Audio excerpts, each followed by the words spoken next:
shots. Subscribe, stay woke, now let's get in the know. It's the Dennis Byron Show. The Dennis Byron Show. The Dennis Byron Show. The Dennis Byron Show. The Dennis Byron Show. The Dennis Byron Show. The Dennis Byron Show. The Dennis Byron Show. Dennis Byron Show. The Dennis Byron Show. Dennis Byron Show. The Dennis Byron Show. Dennis Byron Show.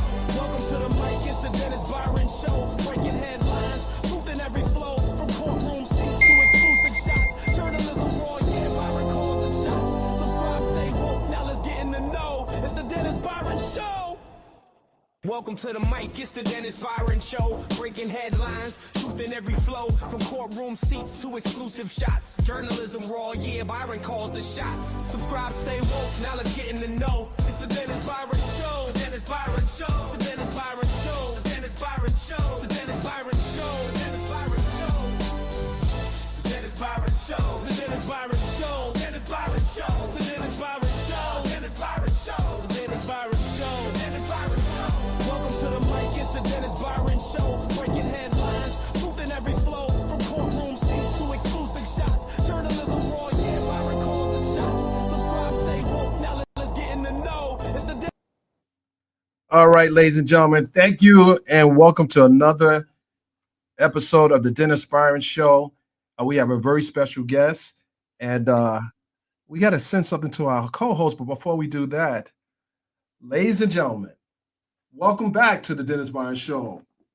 I'm your host, Dennis Byron, and today we are honored to sit down with a true icon in film, television, theater, and empowerment. His career spans nearly 60 years. He's worked with legends. He's shaped performers, and he continues to be one of the most respected voice in entertainment industry. You've seen him in classic like Poltergeist, one of my favorites, How Stella Got a Groove Back, Wag the Dog, Dynasty, and most recently in Beauty in Black. And we was just talking about that, and Divorce in the Black. And now he is part of a highly anticipated film, Aftershock, the Nicole P. Bell story. Richard Lawson is in the building. Ladies and gentlemen, before we bring him up, I want to make sure we all are on camera. And I just want you guys to just, this is going to be special. I'm so excited. Listen, let me tell you something. It was kind of hard to get him here today, ladies and gentlemen, but he is here. He is here, and we want to make sure he gets, listen, we need him give him that big screen time, and we need to bring up one more person. But before we bring her up, I want to make sure my makeup in here is good. Okay, here she go. There she go. V, how are you? I'm good. How are you? Very good, very good. And it's about me. It's not about me. It's about Mr. Lawson today. Sure is. Hello. How are you? I'm great. I'm so excited to be here with you. I have followed you forever. You and I are Facebook friends for like 10 plus years. Oh my God. I remember, I know this isn't part of the interview, but I got to say this. So I reached out to you years ago because you were doing your acting classes. Yeah. And I didn't know if you were still doing those. Still doing them. Okay. Well, I'm out here now in California, so I got to look it up. I got to do class. Okay. All right. So well, in my class, it doesn't matter where you are in the world. Oh, you don't virtually? I do. It's a hybrid class. So we have butts in the seat, and then people come in virtually. So I have students in Dubai, in France, in Florida, in Atlanta, in New York, and then LA, all over the place, in Vegas. And so, it's a hybrid class. And so, nice. Okay, good. Yeah. Come check it out. Come visit. Be a guest. Okay, I will. I love that. I've been for years. I was like, I want to be a part of his class. This was years ago. I'm from Ohio. So, I always knew I had to come to California. In my mind, I had to be in California to make this happen. So this is funny, though. I'm here and I could do it virtually. Isn't that something? That is wonderful. That is wonderful. You can actually be in LA and still do it virtual. Oh, and wow. Yeah. Here's a little tidbit. I was one of the first people on Zoom back in 2005. And so I've been teaching my class from all over the world because I've Oh, always been working. And yeah. so from Australia, from Paris, from India, from Canada, from Hawaii, you name it, I have taught my class from all over because of the fact that I was on the front end of technology. I Yeah. believe that, what I teach is old school philosophy, but with 21st century technology. Nice. Nice. Well, Yeah. you are timeless as an actor, and it's such a pleasure to have you here and to be able to talk to you. This is so crazy. Thank you so much. Well, such a nice thing to say. Well, Dennis Byron, there's a little something I wanted to say though, also about this gentleman. As someone who's watched this man transform these actors and elevate these performances and speak life into creatives for decades, I'm excited for today's conversation because this is a man who brings wisdom and discipline and purpose to every room he enters, from Broadway stages to Hollywood sets. Your impact is undeniable. We're talking Wow.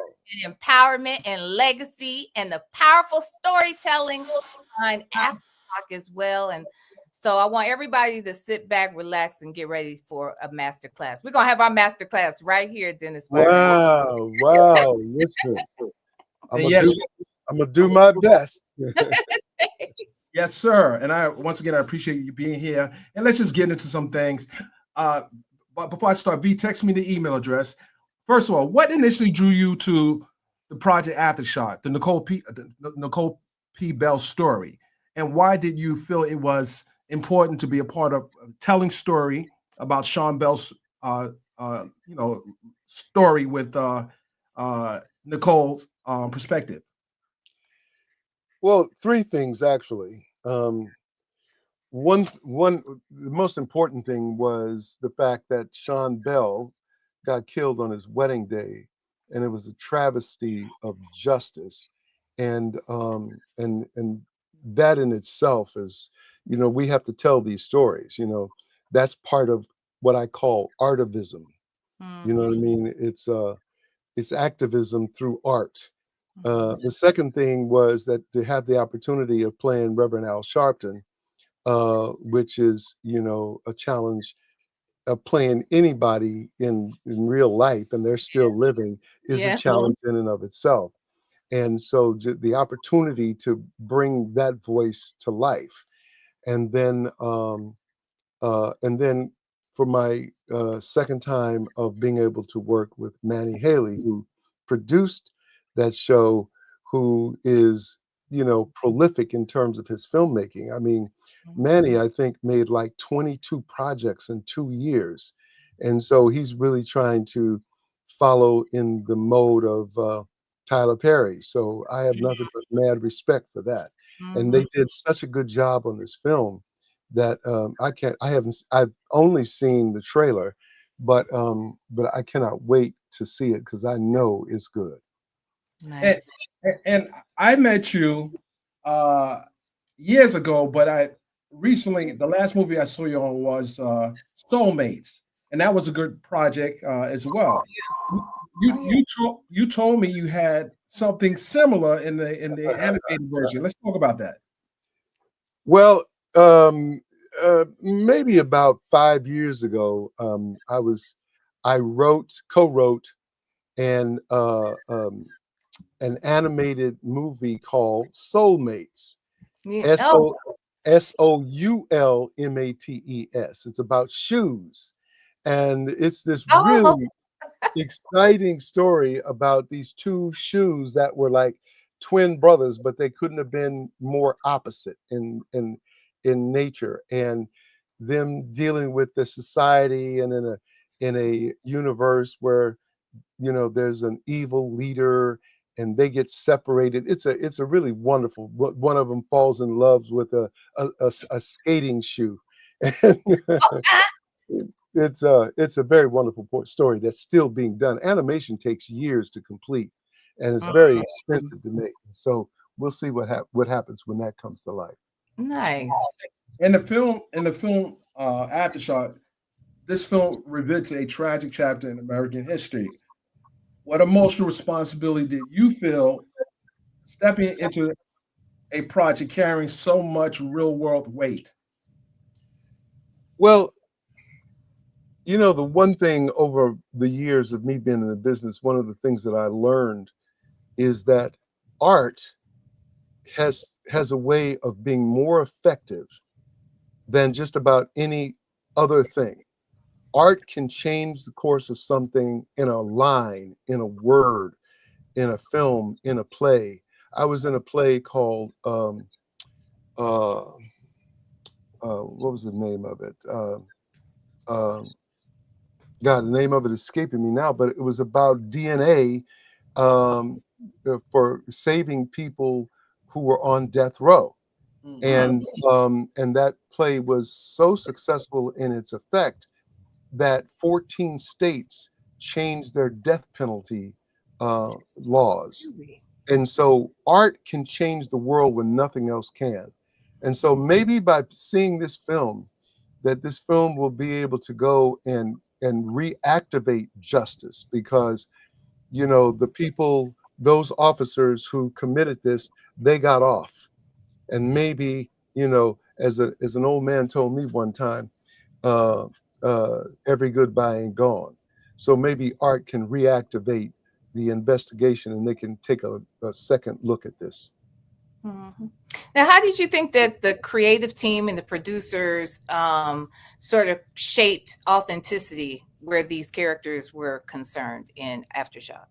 Well, that was very well. Nicole Bell was one of the she was the consultants besides being one of the producers, and so she was there and she was able to add her voice to make sure that things felt like and looked like and sounded like what really went down.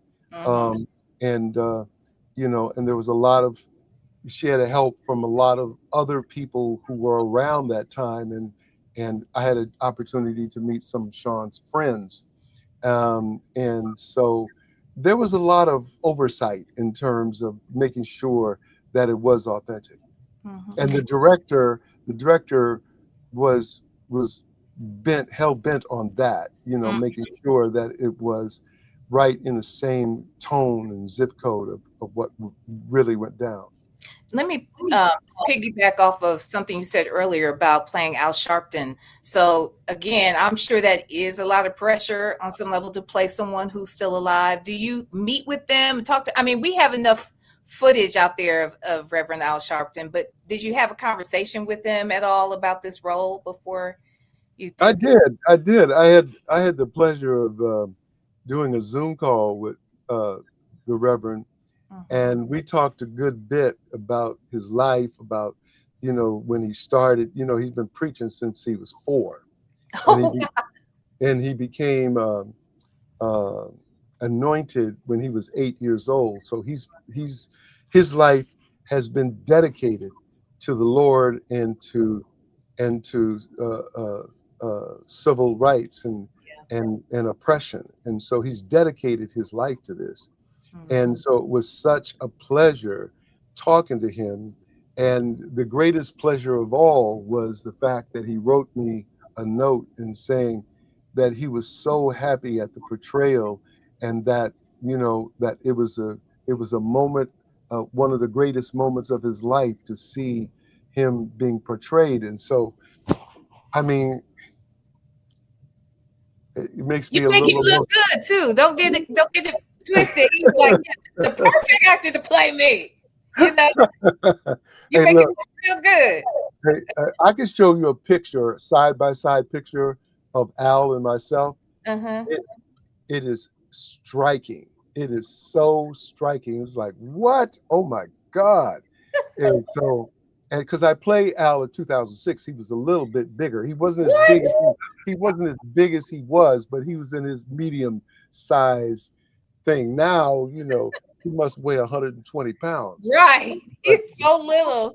Yeah. Hey, listen, I don't know if you can touch the Reverend's dance steps, you know, because we've seen him get down, you know, at the Essence Awards. And, I ain't so bad myself now. Hey, well, actually, Actually, I saw you too with the X, as a matter of fact. So Yeah, yeah. yeah. Well, that was one of the things we used to do is go down. We used to go down to the hood, and in one of those spots down there in L.A. is called the Cork, and then they changed it to I forgot what they changed it to, but I mean, you go into that spot, and you'll see cats who's still wearing that 1970 suit on, What? Not the big collar too. the big collar and the long hanging down halfway, and this, big old wide leg. It's like, yo, man, Hilarious. soaking wet. He's sweating because he ain't stopped dancing. Now, a lot of the younger audiences that maybe, or people who will be younger in the audience, may not recall the Sean Bell story, may not know about it. What do you think that they'll take from it, or what impact do you hope that they take from it watching it? I think once that they see the film, they will see the tragedy of that, the tragedy of his death, and particularly on his wedding day, when he was so happy and so committed and so in love with Nicole, and that he gets taken away from them. And then the tragedy of the justice system, or lack thereof, that that it is so skewed one way, and that people won't cross the blue line, and they won't tell the truth, and so it's tragedy on top of tragedy. And I don't care how old you are, you're going to be affected by those who have been affected by injustice. Yeah. I'm sorry. To your point, what role does art play in activism today, especially in stories involving real loss and injustice? I think it's the only thing that can bring real truth to it immediately. You can go through this. You can go through Congress, House of Representatives. The wheels of that justice grind so slowly that it's all partisan decisions, and if anything gets done, it's years and years in the making, and it's mostly for show. And anything that has been done, you can see how quickly it can be undone. So what's being undone today was years and years and years and years of people pushing forward so that Roe versus Wade, the Voting Rights Act, all those things can be enacted. And you see all of those things being wiped away, and it's going to take 100 years in order to even begin to get anything back that represents justice, particularly for Black people. We're 400 years in. There's nothing new about this. You know what I mean? And at some point, we have to, it's an interesting thing. I directed a film called Black Terror, which was done by Richard Wesley at the Public Theater in 1971. And I was trying to put it out for its 50th anniversary. And it was about revolution. And it was a powerful, powerful film.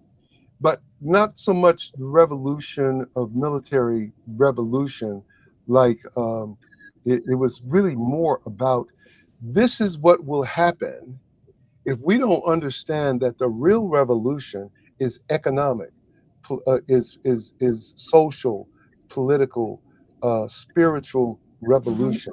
We have to start thinking like we did when we were segregated. Because when we were segregated, we bought Black. Look, how we were better off, honestly. Look, today money stays in the Black community for 6 hours. Exactly. In Tulsa, before it was burned down, money stayed in that community for 2 years because it's circulated within the community. Yeah. You got your money, you went to the Black market, you went to the Black doctor, you went to the Black lawyer, you had a Black plumber come and fix your stuff because that's all you could do.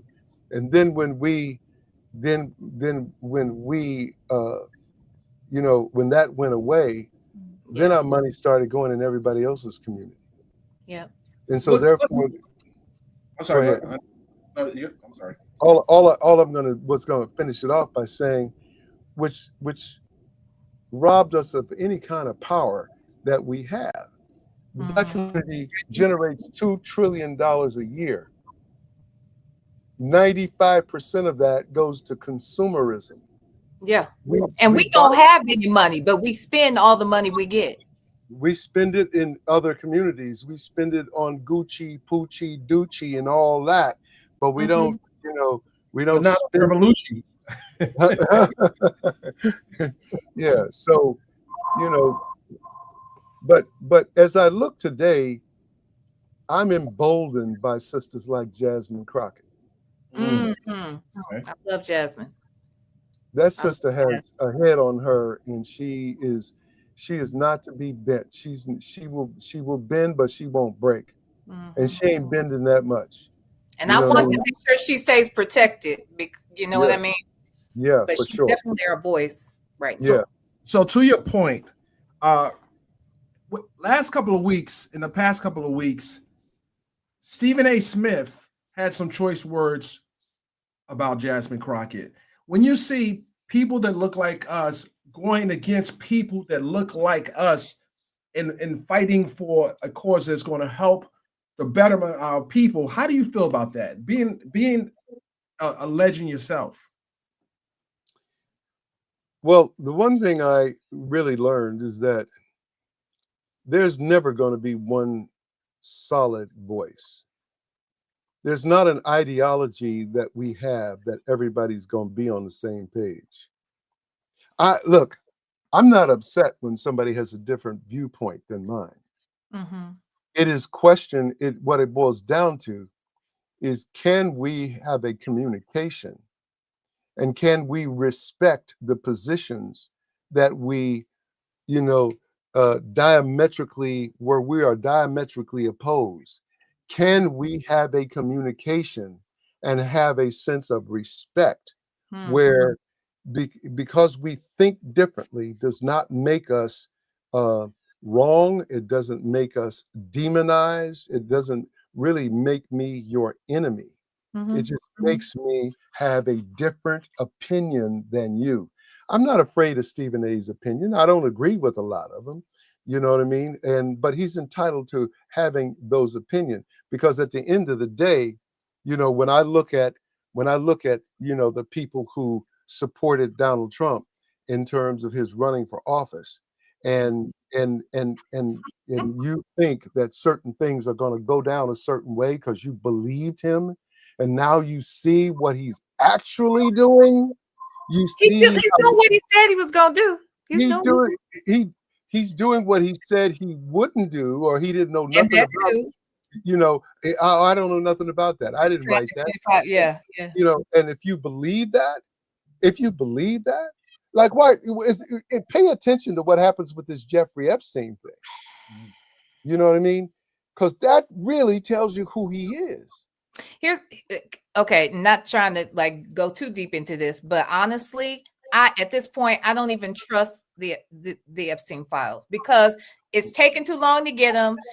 For all I know, it's something's happening to them right now as we speak. Things are getting scrubbed, and I just feel like we know what's going on. We've already seen him break the law. Like, why aren't we taking action now? Like, I think he's done a Yeah, lot of impeachable things already. But yeah. I'm I know sorry. Dennis is like, let's not talk politics. I'm sorry. Well, what I want to say about that is that, you know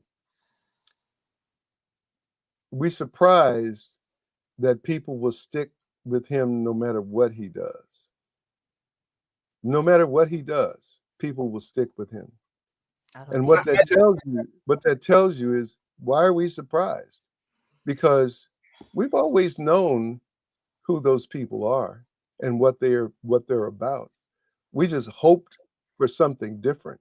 We yeah. had laws that were protected us to a certain degree, at least gave us opportunity, you know what I mean, to a certain degree, Yeah. in spite of those people who sat back and were pissed off because there were these things put in place.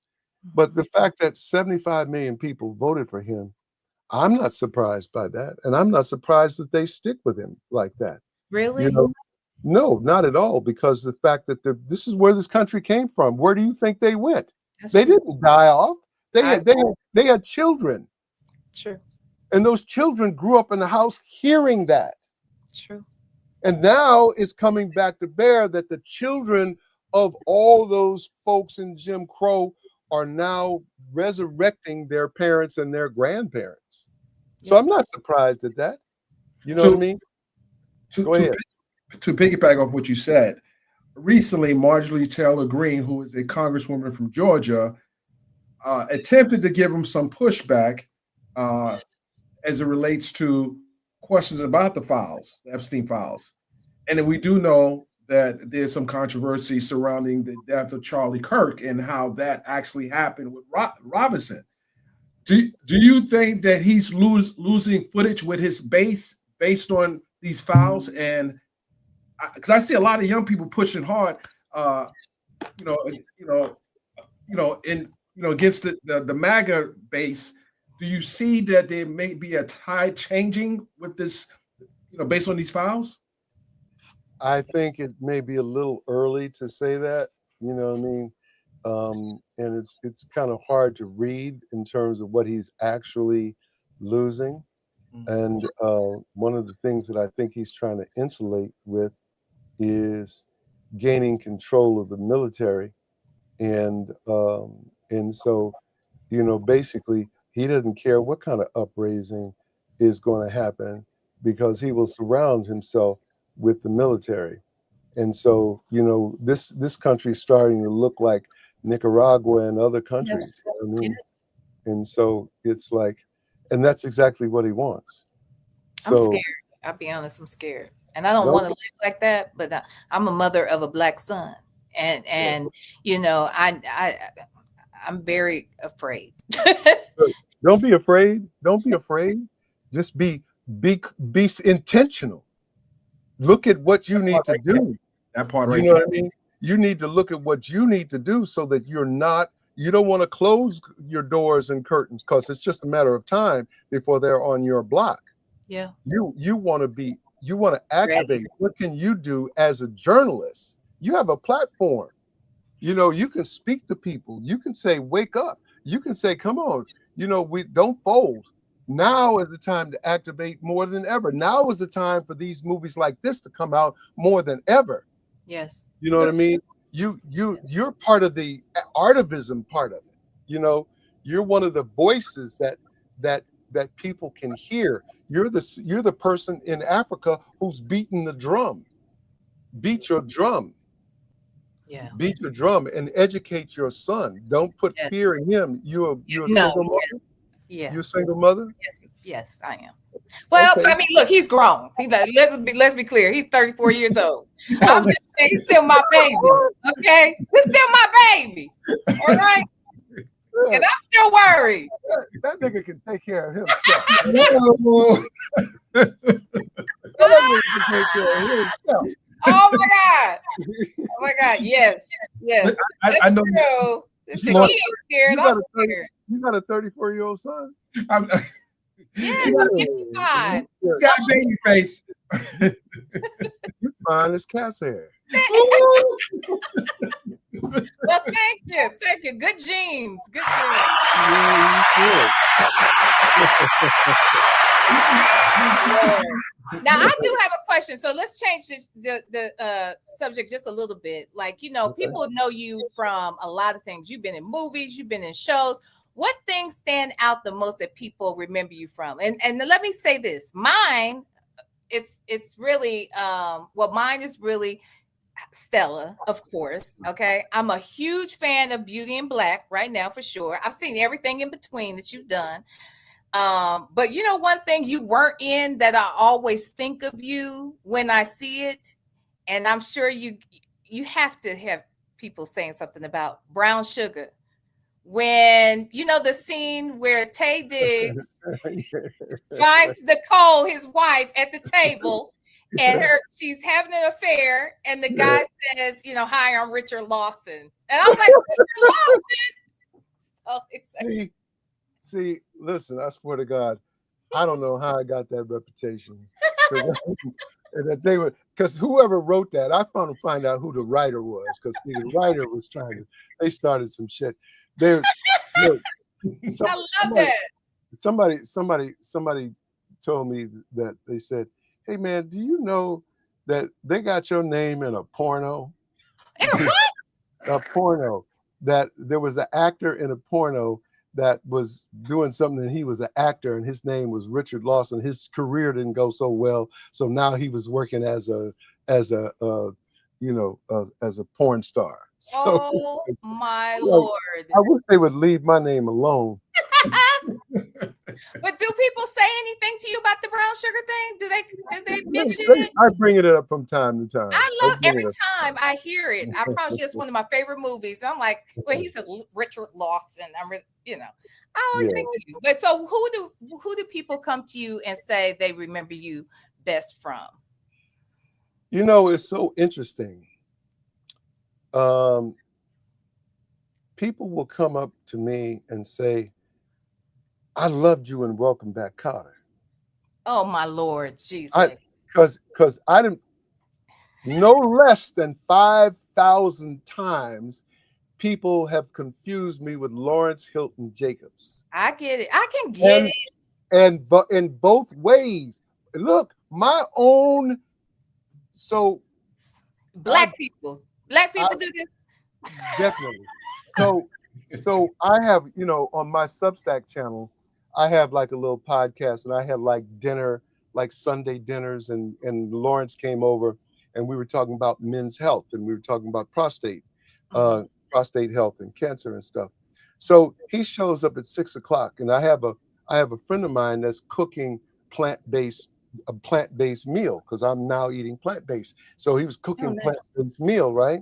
And so as I was getting it together, my alarm system will announce faces that it will remember, or it will announce faces that it doesn't recognize.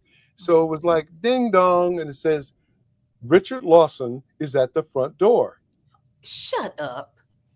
I said, what? Shut up. My own security system thought I was Lawrence Hilton Jacobs. Come on now. Wow, that's crazy. Somebody's about to lose their child. They're like, we loved you in the Jacksons. We loved you playing Joe Jackson. But I did play Joe Jackson in a different movie. You did? Yes. Get out of here. Searching for Neverland. I played Joe Jackson. We both played Joe Jackson. Yes. Wow. But you were asking me, here's one thing that I think is really incredible. Beauty in Black was #1 in the world across all streaming platforms. Wow. It was #1. 1.3 billion people looked at it in 1 week. Wow. So more people have seen me in Beauty in Black than all the other things that I've ever done put together. Wow. I love you in Beauty in Black. You're a nice little villain. I'm digging it. Like, there's a bunch of villains in this storyline. But anyway, I know we're not here to talk. I love that. It's the only show that you will see where there are no protagonists. They're all antagonists. Yes. They're all villains. Everybody's a villain. Exactly. I'm the only character that acted out of love. That's true for the wife. They killed my wife. I acted out of love, and I'm still motivated by that. Even though you cheated on that wife, I picked that up. You done cheated on her with your brother's wife now. Well, listen, I didn't take it outside the family, so what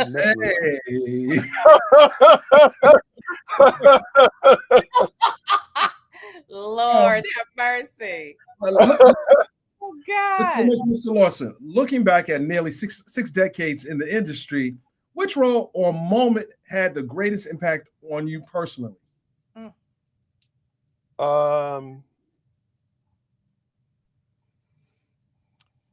Well, that's an interesting question. First of all, I never take a show unless I love it. So somebody says, "What's your favorite character?" Um, all of Oh, them. yeah. I love all of them. The one that does stand out for me was my first starring role where I was number one on the call sheet, and that was it's called Black Fist, Fist. You can get it, and that was my first starring role. That was that man. That was huge, and it Wow. was like it was in 1974, and so one of the commitments that I made is I didn't want to go up for the roles that I was going up for because I saw myself as the leading man. I saw myself as number one on the call sheet.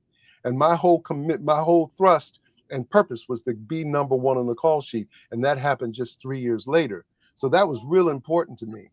Um, there was a play that I did where 14 people got carried out on stretchers from a heart attack or from passing out because I killed two people in the play, and it was so realistic that people, all men passed out. And it was What? it was called Streamers, and it was a play about potentially going to Vietnam, which I actually did go to Vietnam, Yeah. um, but that play was so powerful, so powerful. Steven Spielberg saw me, and he was married to Amy Irving at the time. And Amy said, "See, Steven, he's not like that character." And I turned around, and I guess my personality was different than what he expected. He says, "Man," he said, "I did not want to meet you because I just thought there's no way that you were so good. There was no way that you couldn't be like this character." He said, "That Wow. was the most frightening thing I've ever seen." Wow. And then like 5 or 6 years later, I worked with him in Poltergeist. But Nice. those were powerful, powerful roles. Yeah. Um, and there are other roles that I had a great time on. How Stella Got a Groove Back. I had a great time working on Poltergeist. You know, I'm having a great time working on in Tyler Perry's world, even though it's unlike anything else you've ever worked with because he has re-engineered the whole way it's shot, and it's shot Yeah. so So fast and so efficient. you shoot a lot for Beauty and Black. You shoot, I'm guessing, because I know Charles Malik Whitfield. I love him Oh to. yeah, my boy. Yes, Yeah, Charles Malik is awesome.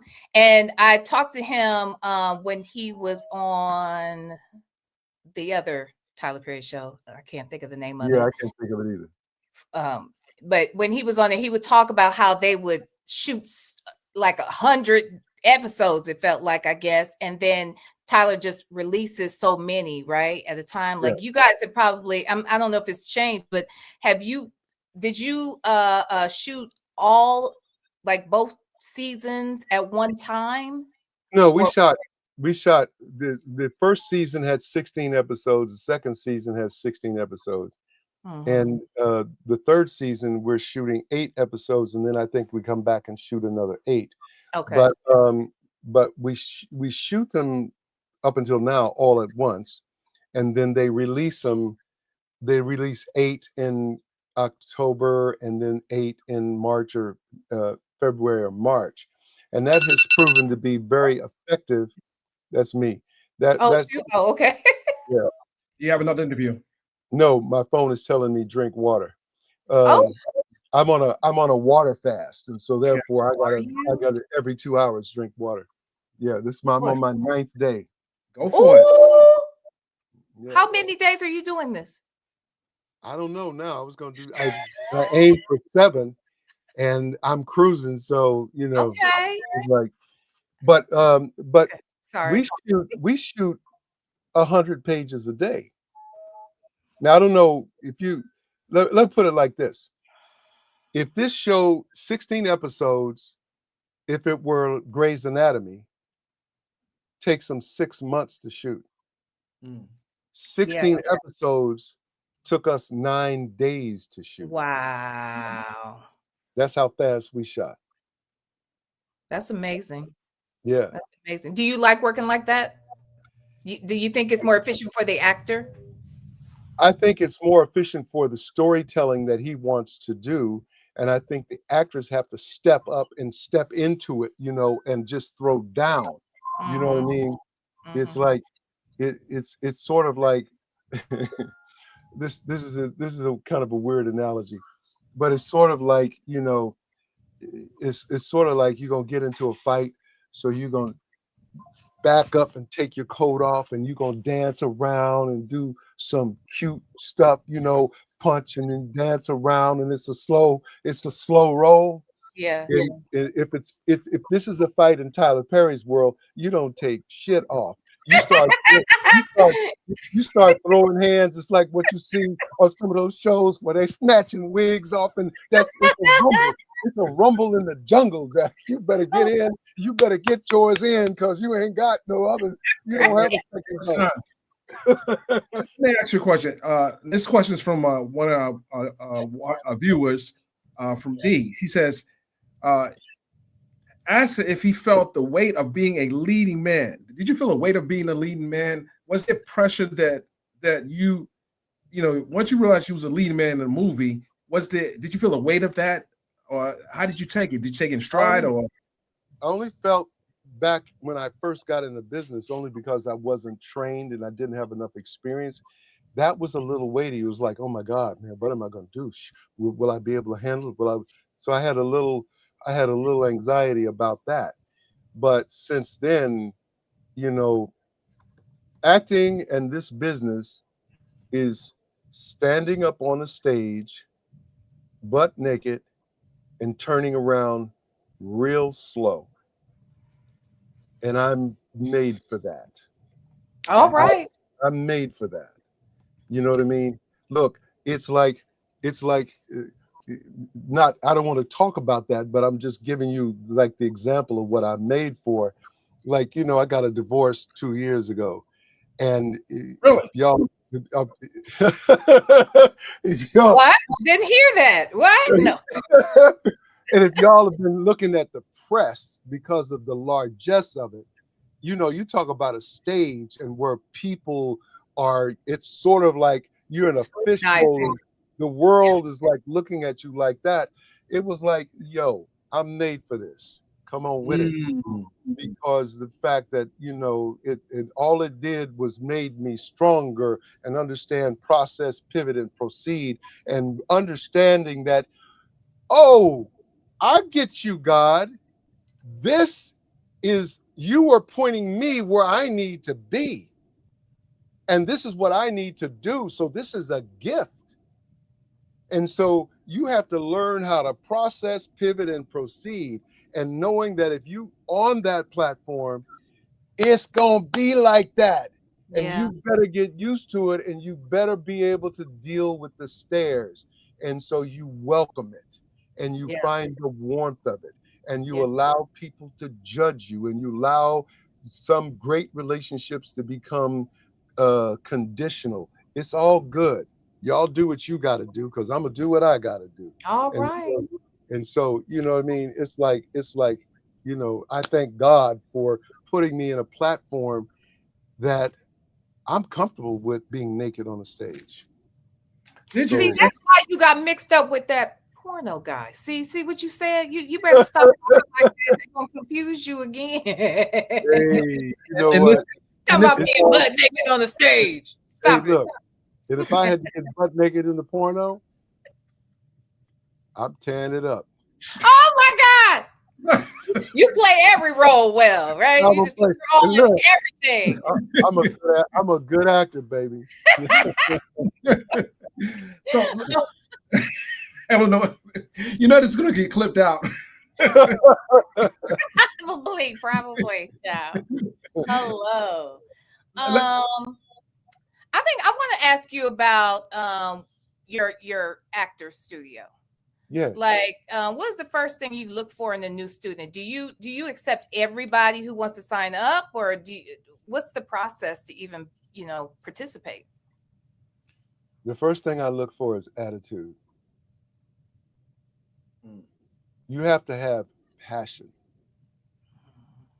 You have to have Passion fuels purpose. Mm. I don't Amen. care how good you are. If you come into my studio and you got an attitude and you're not open to learning, Mhm. then I'm not the right place for you, because I can teach anybody how to act. Okay. But you say, well, wait a minute. Well, what I'm not going to try to teach everybody how to do Hamlet. Hamlet ain't for everybody. Right. But Right. I can take you and I look at where your strengths are. You understand about how to interview people. You have a viewpoint. You know how to greet people. You know how to handle the public. You understand marketing. You understand there's a world that you understand. If we start where you are and Mhm. build strength where strength exists, you operate out from there. You know what I mean? I'm Yeah. not going to ask Laurence Olivier to play High Noon, and I'm not going to ask John Wayne to play Hamlet. Those are two completely different worlds that they ain't, that's not what they do. But Right. what do you do? So I take people, and I don't care where they are, whether you are whether you are challenged, whether you are challenged. Like, for instance, I hate the word handicap. Words have power. The Right. word handicap means that that's where you're stuck. You Mhm. ain't going nowhere, so accept that you can't.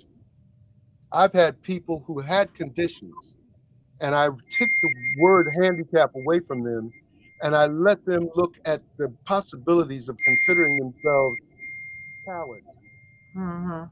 that Mhm. it's possible. You look at words like terminal. What's the first thing you think about? Death. Cancer. Mhm. Yeah. Cancer. Yeah. Like, that's your ass. You're dead. Yeah. Accept it. But Mhm. wait a minute. The archaic definitions of terminal is bus terminal, telephone Do it. terminal. Right. So things come in and And they go out. So if yeah. I'm looking at the telephone terminal concept of cancer, then I'm not buying into and I'm not operating out of scarcity. So therefore, I operate with people, teach people to look at possibilities. So my next look is, why are you doing this? Is Mhm. this a desire, or is this something you can't live without? If it's something you can't live without, I can teach you, because you're open and you're forward sitting and you're a sponge and you want to know more. So, and that's connected to your purpose. If you have a purpose, you have a North Star, and that will never go out, because then you have GPS. Yep. GPS is stuff is going to come. Roads are going to get washed out. Accidents are going to happen.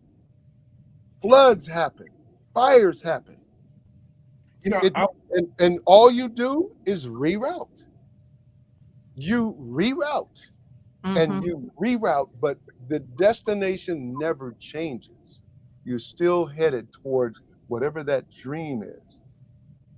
Is this your class ongoing, or is it start certain times, or how does that work too? I'm sorry, Dennis. That was my last question for around this. Ongoing. Ongoing. Okay, so you can just Ongoing. join it, and if accepted into the class, you can just jump right in with It, other yeah, students. you can jump right in, and then, we, of course, you read my books. You start out by reading my book, listening to my audio book, so that you can learn what it is I'm teaching, and you can learn my language. Nice. Look, in your recording world, you have a language. right. When you talk to the engineer, you have a specific language. When you all talk to each other about, the language is very specific. So in acting, and the language is different from one teacher to another. There's general things, but Mhm. I have a very specific language that you need to understand, and a philosophy and a concept. So Okay. yeah, I'm sorry. go ahead. I know I have a few questions I want to make sure we get answered. How did originating the character Lucas Barnes on All My Children help shape your career? Well, first of all, Lucas Barnes um, was it. So my whole thing. I fired my first agent because she suggested that I do a soap opera. Mm.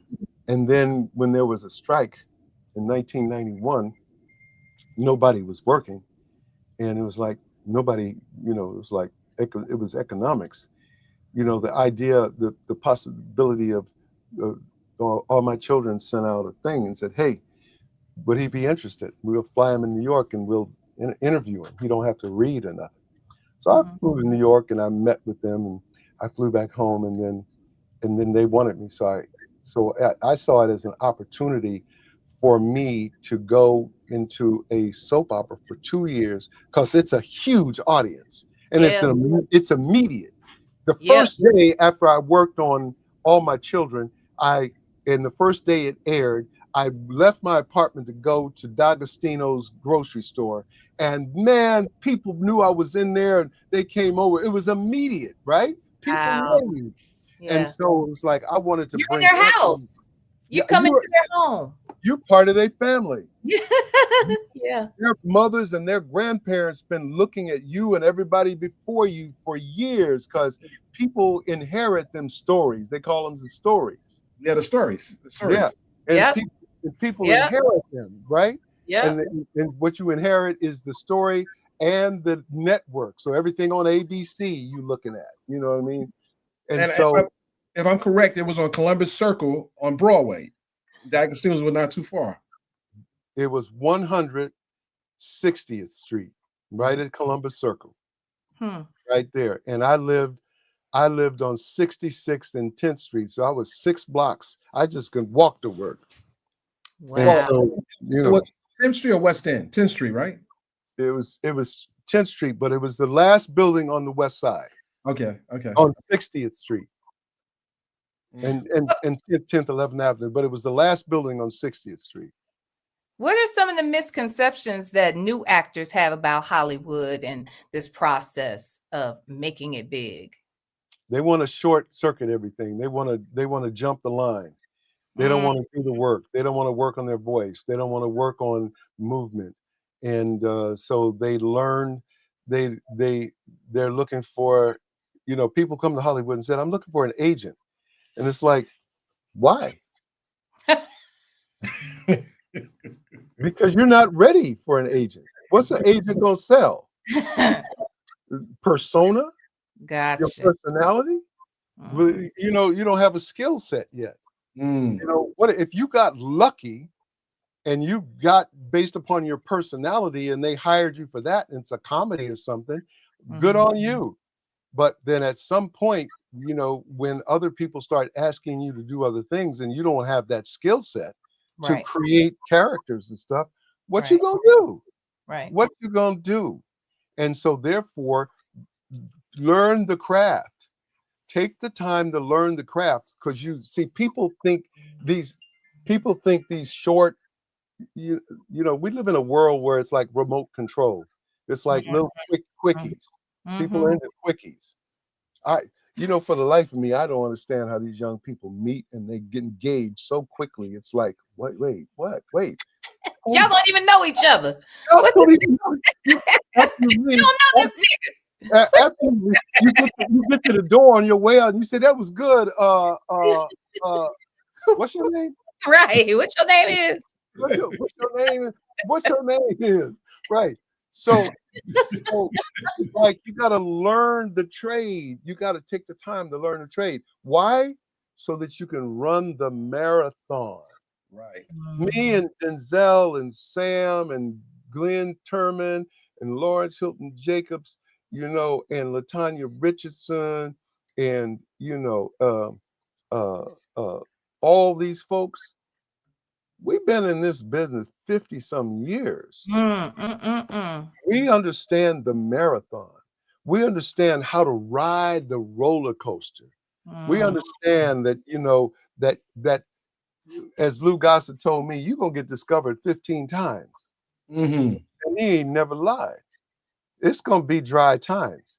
And if you waiting for somebody to call you to get a job, as opposed to you doing one of your hyphenates, you know, look, I've got so many things going on. When somebody calls and says, "Hey, I want you to do this," I have to like put the brakes on and stop and say, well,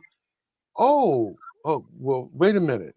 let me see how I'm gonna work this in because I got Mhm. these other things going on. You know what I mean? Mhm. You have to be able to, in order to survive the Mhm. long haul, Mhm. you got to have the skill set in order to stay relevant. I'm not 60, I'm not 56 years in this business and still relevant for no reason.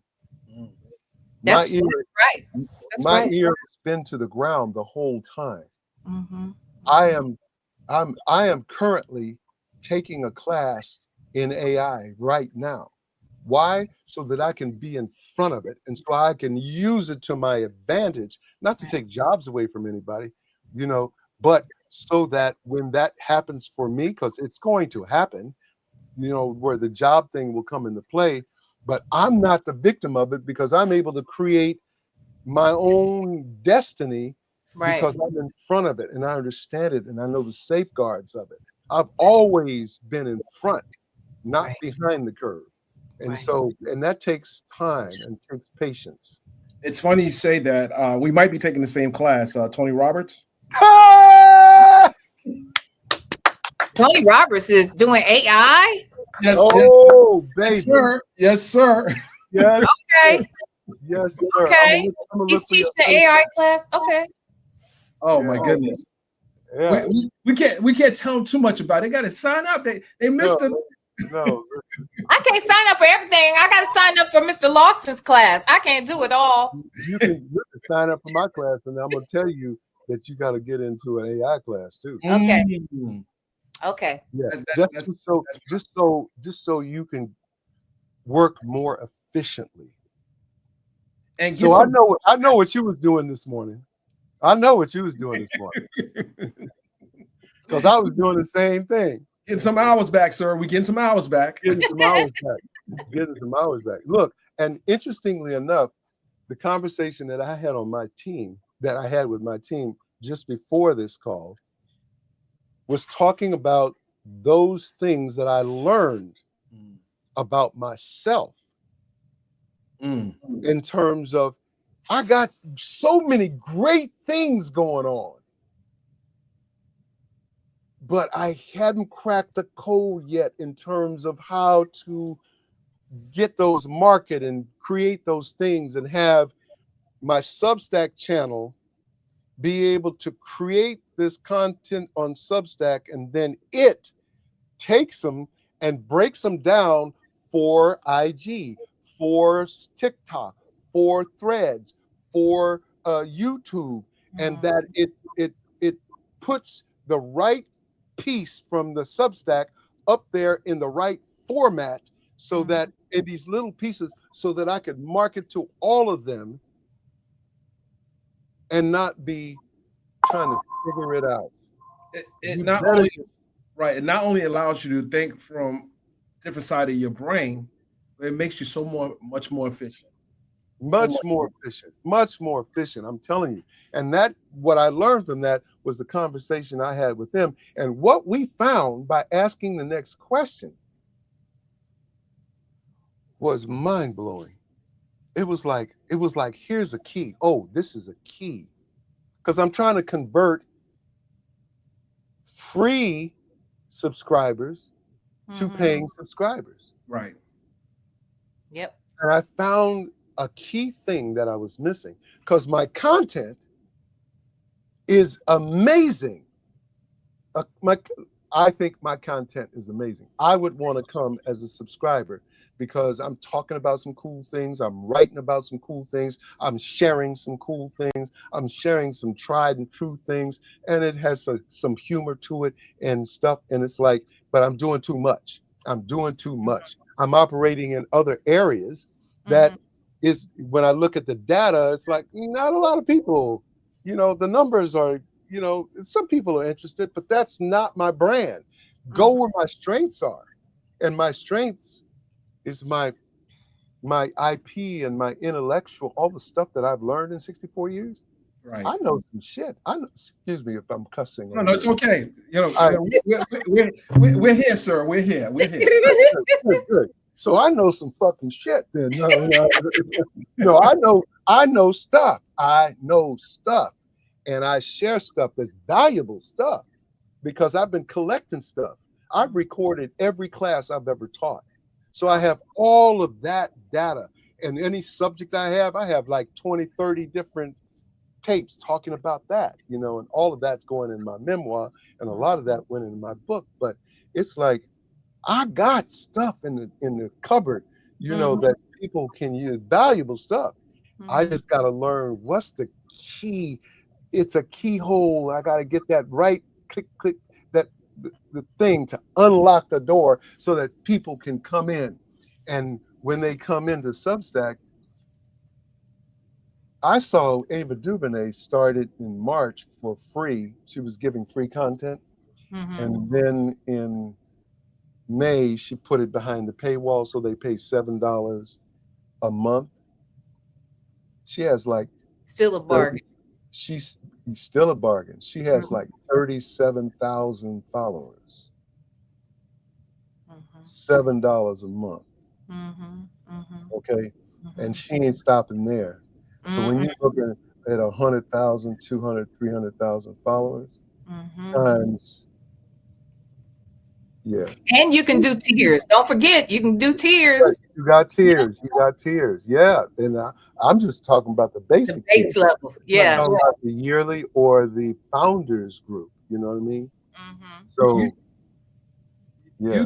You talk, and I try to impart this to the young people that I meet, you know, because I've been in photography in media for 30 plus years. Tell people how important it is to build solid IP, solid content, something that can last beyond your life. It's called show what? Business. Business. It's a business. It's business. If you don't know how to monetize, you working for the man. That little money you making is going to you got paid for the film, and you chip. The people who are successful are the people who know how to take that brand. Look at George Clooney. Look at Snoop Dogg. Look at Taraji now. She got all kind of stuff out there. Beyonce is she's the expert at selling. She's an expert at selling. She does a show. She does the Super Bowl. And the day of the Super Bowl, she launches her album. She launches a book. She launches the film that she made. She launches some other stuff. You understand? So that she has all these arrows pointing. It's called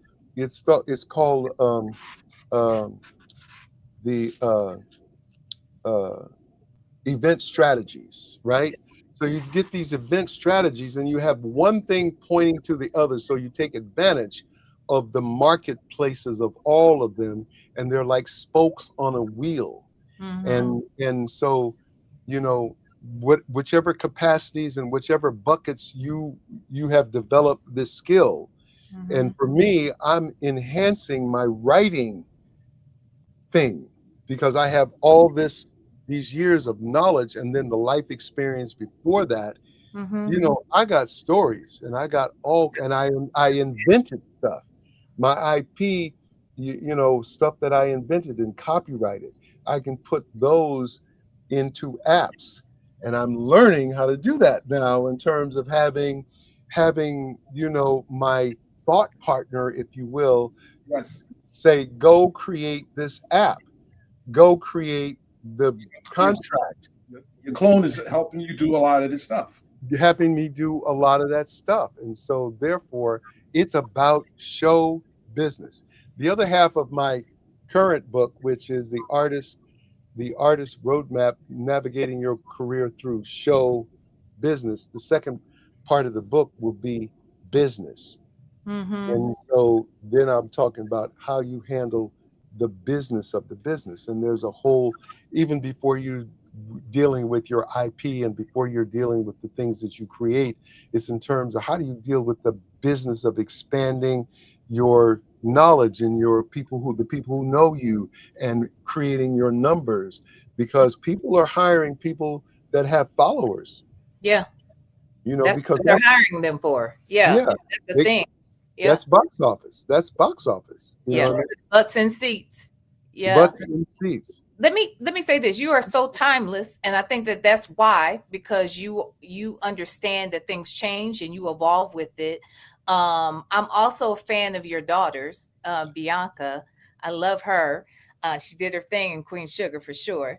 She did. I'm just wondering, do you talk to her? Like, what's her experience? Well, obviously, you talk to her, but what's her experience in the business versus when you were coming up through the business? Do you guys have similar experiences, or is hers different because of the times?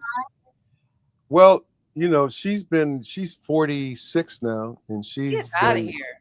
yeah, she still looks like she's 17, but she Gorgeous. played 17-year-olds for 17 years, but That's right. but even at her young age, when she goes on a set, she's older than everybody else, just about, in terms of her years in the business.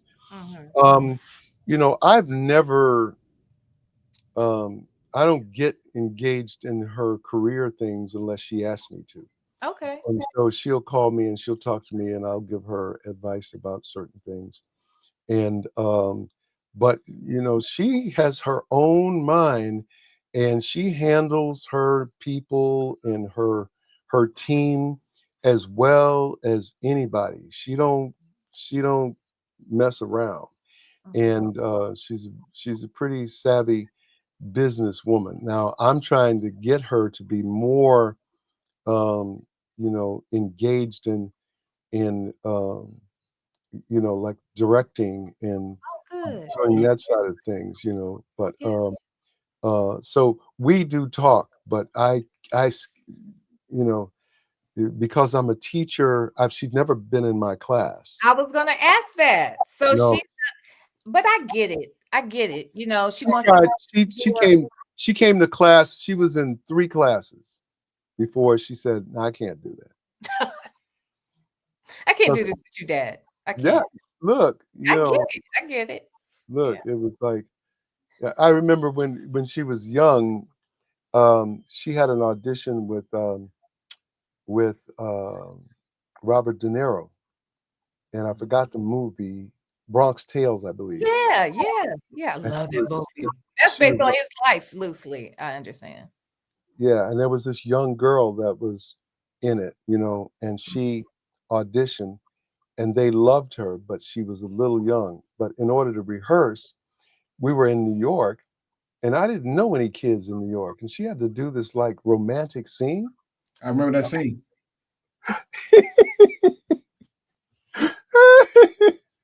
What's that like? I was so goddamn nervous, man. I know. And it wasn't nothing but talking. And it was like we didn't have to kiss or nothing like that, but it was a moment where it's flirtation. And it was like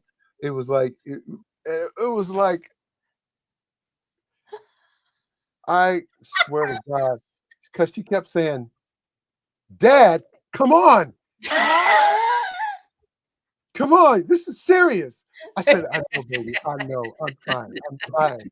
I'm trying. I swear to God. Okay, okay, okay. Okay, okay. Ready? You ready? You ready?"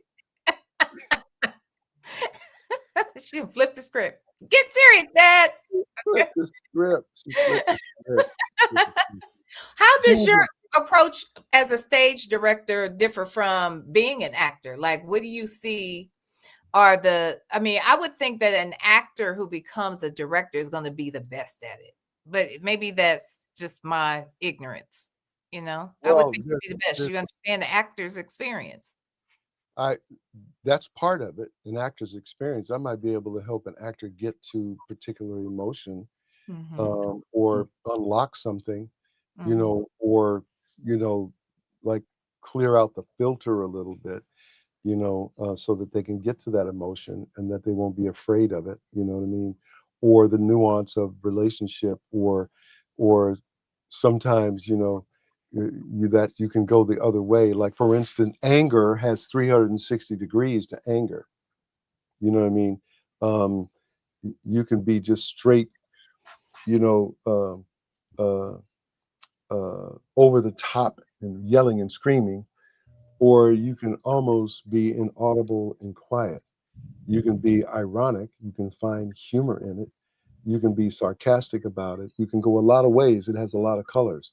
Mm-hmm. And so it's in terms of trying to help somebody find the other colors. So as an actor, and then as a teacher as well, I have that advantage. But if I'm directing, the directing emotion is just part of the storytelling.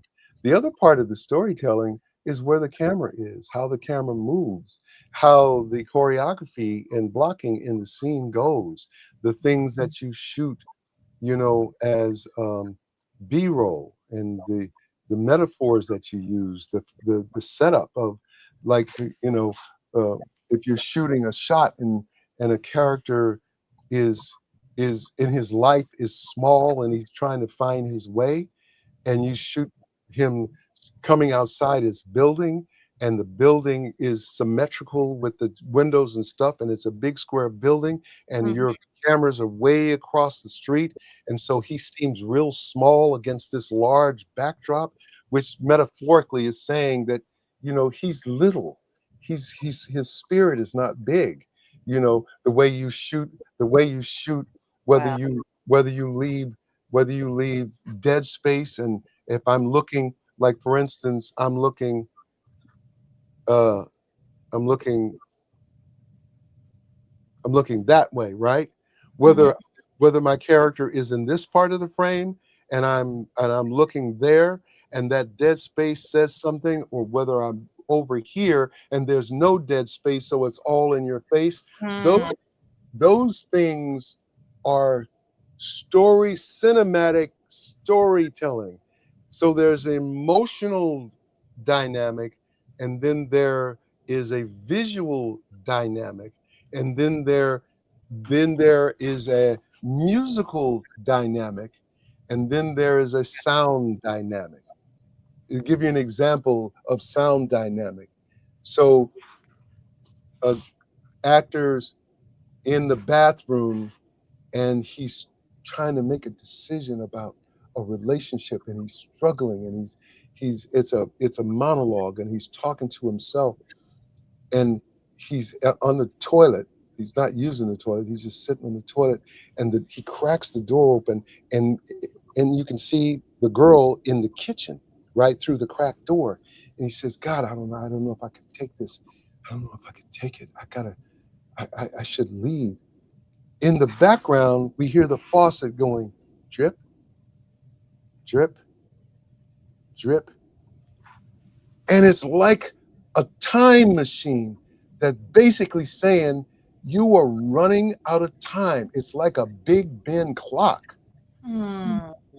That sound dynamic is so important to his decision making, because then we get in tune with the time, and we increase, and in the sound thing, you increase the sound of it.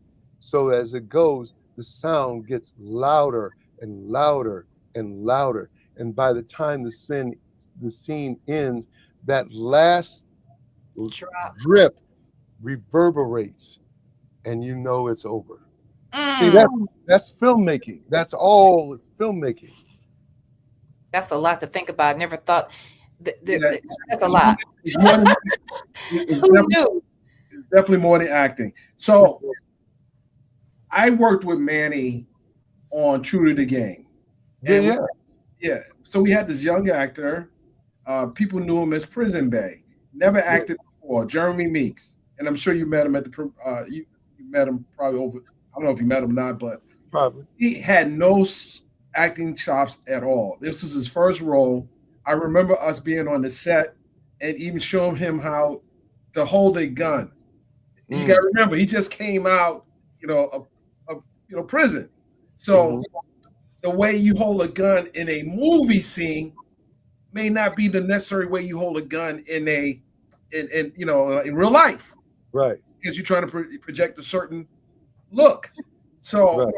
I sat there and watched him come into this whole world.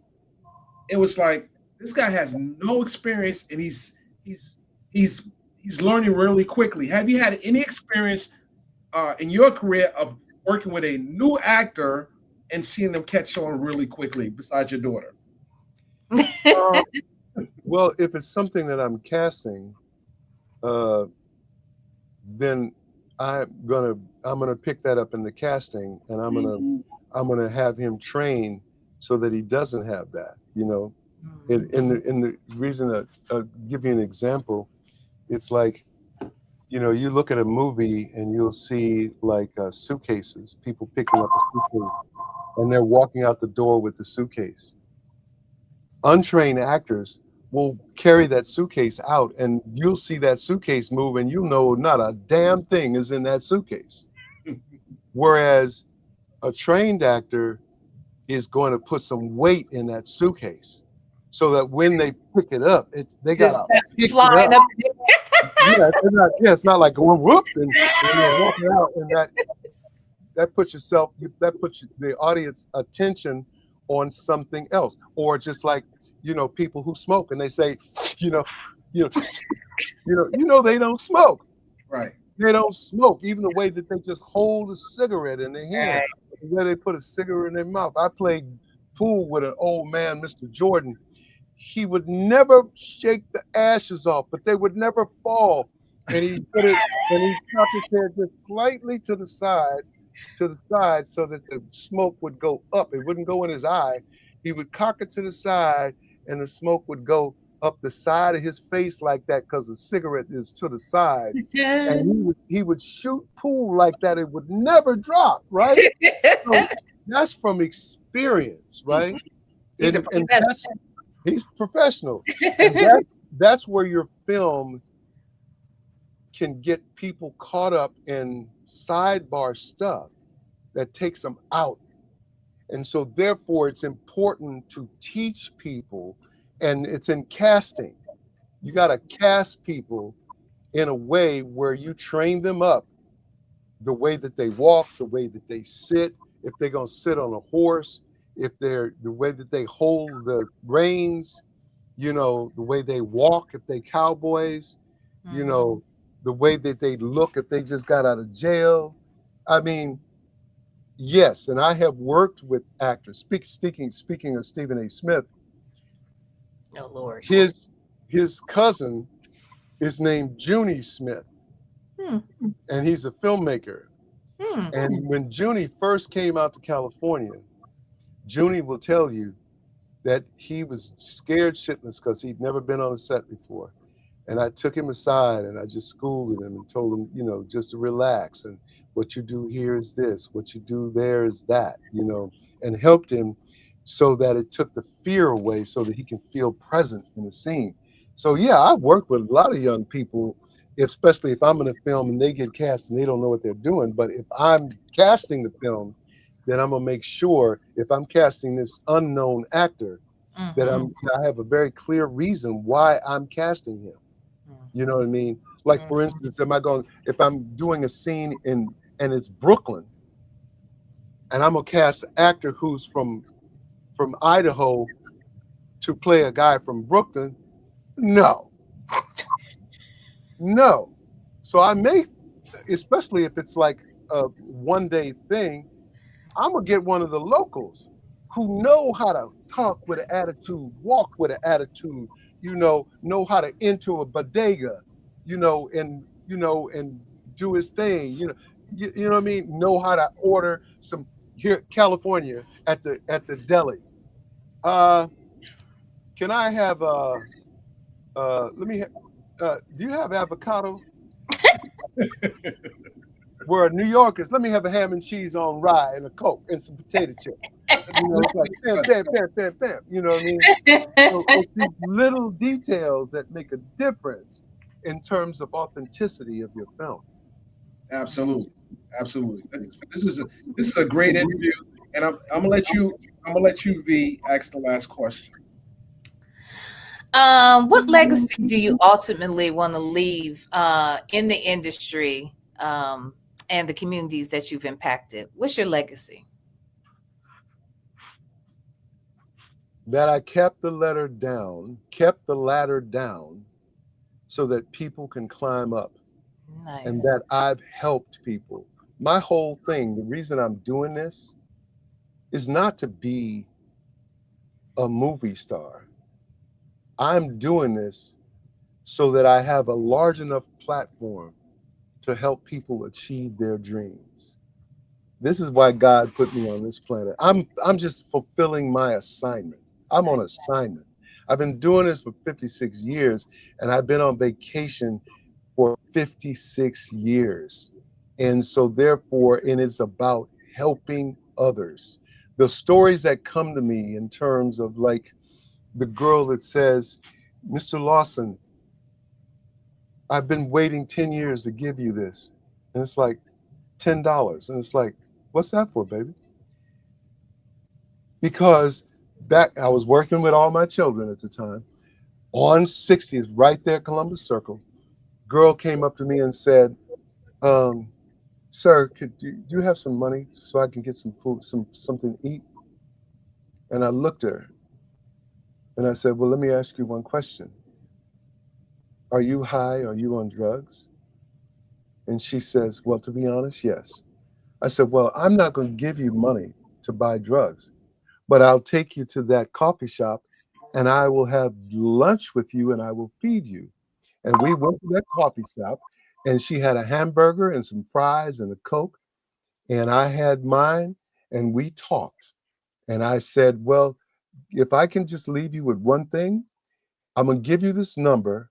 It's to Alcoholics Anonymous, which there's also Cocaine's Anonymous. This is the main number. Go and see if you can get some help. She went and got help, and now she's a junior publicist. I want to continue to do shit like that. And I have many, many stories like that. Many stories like that. That's what I do this for.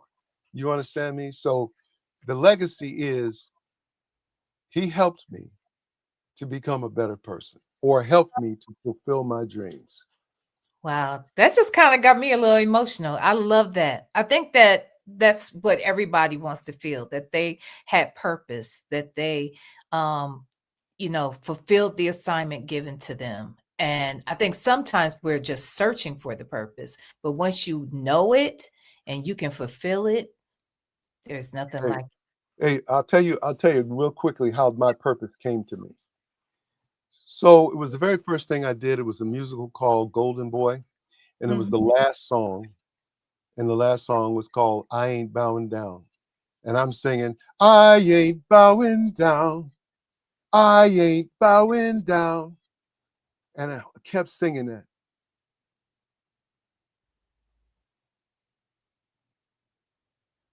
And all of a sudden I had a revelation. I had epiphany. It was like God said, this is why I put you on this earth. This is what you do. And I'm in a reverie in that moment. And then this girl came and tapped me on the shoulder and said, hey, I ain't bowing down. I looked at her, and when I turned back, I sang like I never sang before. From that moment, March 7th, 1970, on a Saturday night, closing night, to this day right here, I've been on assignment. Wow. So my North Star has been clear for me. Wow. You understand? I was born 1 week later. I just want you to know, on that next Saturday. Oh, you Pisces. All right. All right. This has been wonderful. I'm so excited that we had a chance to speak with you and really get to know you on a different level. This has been wonderful. Mr. Lawson, like she said, this has been an honor. I've been obviously watching and learning from you for many, many years. You just didn't know it, but I've picked up a lot from you and just watching your career. And I'm looking forward to seeing you in Aftershock, the Nicole P. Story. And I want to encourage everyone to get a ticket. Get a ticket. Get 2 tickets. Get 2 tickets. Get 2 tickets. And also buy my audiobook and subscribe to my Substack channel. Yes. That's right. Yes. My audiobook, richardlawsonbooks.com. And tell us where we can find you on social media. What are your names and everything? At Mr. Richard Lawson. Richard Lawson. Lawson. Lawson. Like they say it in Brown Sugar. Richard Lawson. I Yes. can't stop thinking of you when I see that. I love it. Wait. Do I need to leave the screen for a minute? I love it. Hey, listen, if it's gonna be immortalized, I'll be immortalized. I just want to leave y'all with this. You can't keep it unless you give it away. My God, today. Thank you, Mr. Lawson. We're gonna leave it on with that. Yes. That was very powerful, beautiful, and make sure you guys are watching. Make sure you're watching because we have a class to take tomorrow, don't we? We have another class. You got it. No, you got the classes next week. I think next Thursday. Yeah, what they send in is a copy of what they already created, so you get a little smaller, compact version of it. Absolutely. Yeah. You guys are missing on something great. You could have jumped on. You could have got the you didn't have to pay the whole thing up front. But we'll talk about that later. I'll meet you at the top, sir. Yes, sir. Looking forward. Ladies and gentlemen, thank you for doing the show. We'll see you guys on our next show. And I can't tell you who it's going to be, but I don't know if they're going to top this man right here. With that, I enjoyed this. Thank you so much. I appreciate everyone coming in. And until next time. Good night. Byron Show. All right. Welcome to the mic, it's the Dennis Byron Show. Breaking headlines, truth in every flow. From courtroom seats to exclusive shots. Journalism raw, yeah, Byron calls the shots. Subscribe, stay woke, now let's get in the know. It's the Dennis Byron Show. The Dennis Byron Show. The Dennis Byron Show. The Dennis Byron Show. The Dennis Byron Show. The Dennis Byron Show. The Dennis Byron Show. The Dennis Byron Show. Dennis Byron Show. The Dennis Byron Show. Dennis Byron Show. It's crazy. You give somebody peace, but peace don't always move to the same rhythm they chasing. Sometimes love ain't loud enough.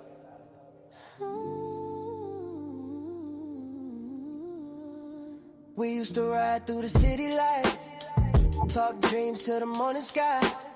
You said forever like a lullaby, but forever turned to goodbye. Now you paint your face with new beliefs, chanting songs that don't include me. I watch you drift like smoke in the breeze, to a drum beat I can't compete. Yeah, she chose to try, left my heart outside. I gave her peace, but she wanted the vibe. Now I'm sitting here with the echoes of life. She chose to try, she chose to try. I saw your shadow on another man's wall. You look free, but you look small. You traded love for the masquerade, a different truth for the part you played. I built a temple with your name in stone. You burned sage and said you had grown, but baby, peace don't come from leaving home. It comes from facing what you know. She chose to try, left my heart outside. I gave her peace, but she wanted the vibe. Oh, and I'm sitting here with the echoes of life. She chose to try, yeah, she chose to try. Maybe I was too grounded for your sky, too steady when you needed to fly. You found your rhythm in a foreign song, but it don't mean I was wrong. If love's a dance, we missed the cue. I stepped close, but you withdrew. Now I toast to what we couldn't do, and let your spirit move where it wants to. She chose to